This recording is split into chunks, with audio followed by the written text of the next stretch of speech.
Hi, Ray here. Today I'm going to give you a bit of a show and tell to illustrate how I designed and built my latest workspaces, plural. And it comes with a little bit of a cautionary tale because I'll show you the mistakes that I made along the way to save you time, labor, and money. So if you've been here before, you'll have seen this small 8x10 office, which has the added benefit of being right off the front door. So when I greet clients, it's great. I don't have to drag them all through the house. And in here, I make my prints. I edit my videos and still photos. I scan film from my archives and generally run my business. But it's way too small to contain the whole breadth of everything that I do. So in my business as pretty much a one-man operation most of the time, I have to wear several different kinds of hats. And I guess for the sake of this story, I'm going to be wearing the hats of interior designer and building contractor. I've moved twice in the last 4 years. 4 years ago, I moved from a space large enough to contain both my office and my studio, from where incidentally I launched my first YouTube channel. I compromised and I settled for a smaller but serviceable office where I could do some of my work, but the place came with a 2-car garage, so that eventually became my studio. Last summer, fleeing the city for a bit of peace and quiet, not to mention affordability, I had to compromise once again, splitting the production area, this space, off from my office. So this is what I like to call my finishing room and archive.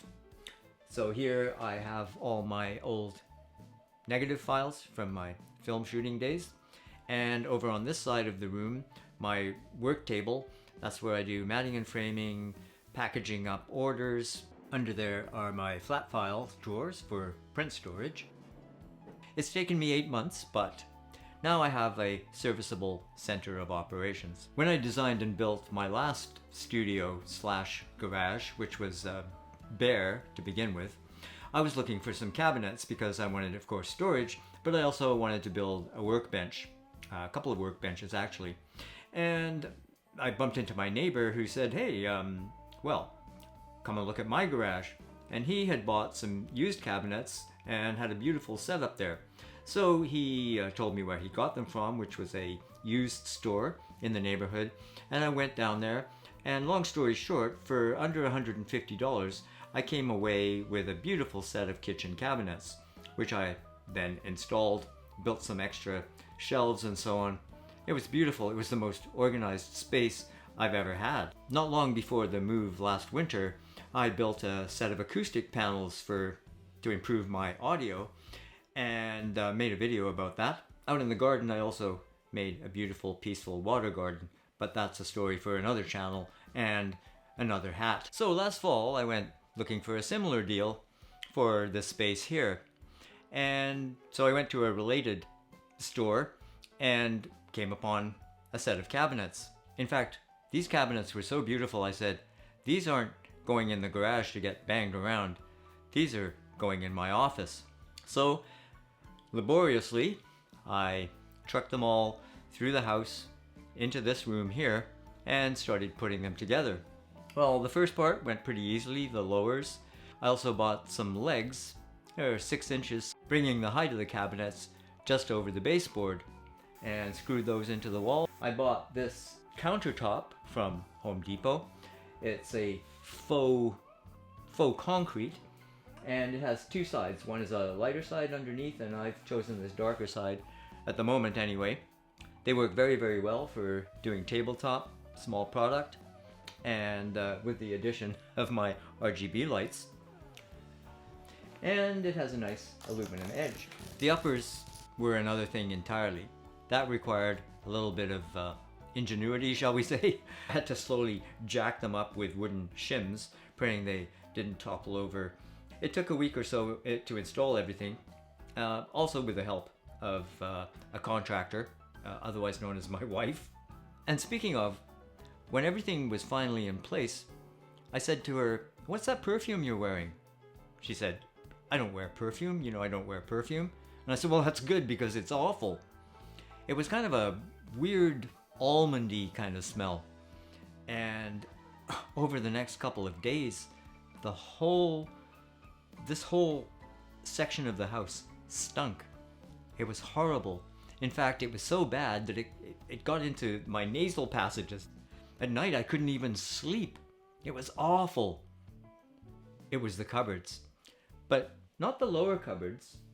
They were fine. No smell there. But the upper cupboards had this horrendous smell.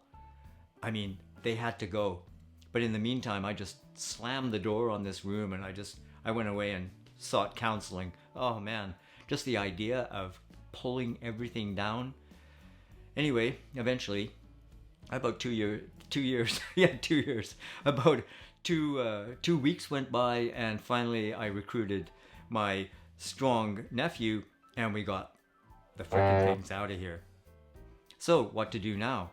Well, I had an idea. IKEA. I should say that I took those cupboards back, and with a little cajoling from me, they agreed to give me a partial refund. So that was good. So now I took that money, about the same amount as it cost, which the original cupboards were, the old stinky cupboards were $350. And so from IKEA, ordered online, and it came to around the same price as I paid for the stinky cupboards. But they didn't offend my nose. I don't know what it was about those cupboards, whether something toxic had been stored in there or what the heck it was. I tried everything to get rid of the smell, wash them out with bleach water. I even went so far as spending more money and buying something that was claimed as odor blocker. This stuff was cool because it went on opaque but dried down clear, so I could preserve the look of the faux wood of these very nice looking cupboards. Well, not only did it not work, but it seemed to encourage the cupboards to stink even more. I don't know, maybe I was going crazy by that time, but anyway, it didn't do a damn thing. So the IKEA cupboards go together pretty well if you know which end of a screwdriver is which. The instructions are relatively straightforward, although they just come with visuals, no written instructions. So another tip I want to give you here is that when you hang these cupboards, they come with this little rail, which you put on the wall, level of course, but there's these little adjustment screws, and I really didn't know what they were because it wasn't specific on the instructions. When I put them up, leveled all the hangers, didn't get them quite straight here. So now I have this bank of drawers where I keep my little odds and ends, and I have these IKEA cupboards. On the other side of the room, I have just went for a couple of shelves and 2 IKEA cubes. So here, of course, we've got the 2 cupboards. In this one is my camera gear, my lenses, and here's just some knickknacks, odds and ends. On this side, this is where I keep my audio gear and my lighting gear. It's all good. So now I have a really serviceable working space. I'm quite happy with it. Oh, and behind the camera there is my library, where I keep everything from my old coffee table photography books to old technical treatises on, I don't know, film developers and toners, which, I don't know, every once in a while I pull them out and read them just for fun. But yeah, it's a nice space. So now there's just the garage studio to deal with. Shall we say it came up smelling like roses. So, there we have it. Would I like to have everything in one larger space? Sure, but sometimes you gotta compromise in one area to gain something in another area.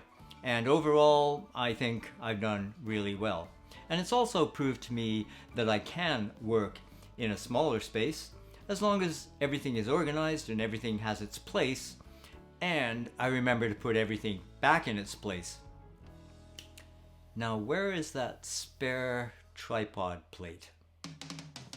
And so there ends another episode in the life of a photographer. I try not to fall off the cliff.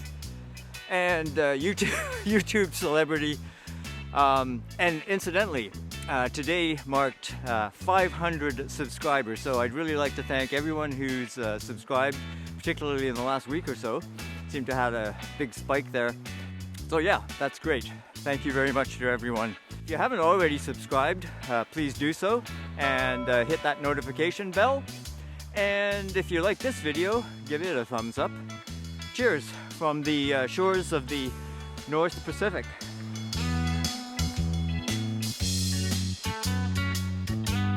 Let's go down on the beach here, down amongst the rocks. So, until next time, ciao everybody. Catch you later.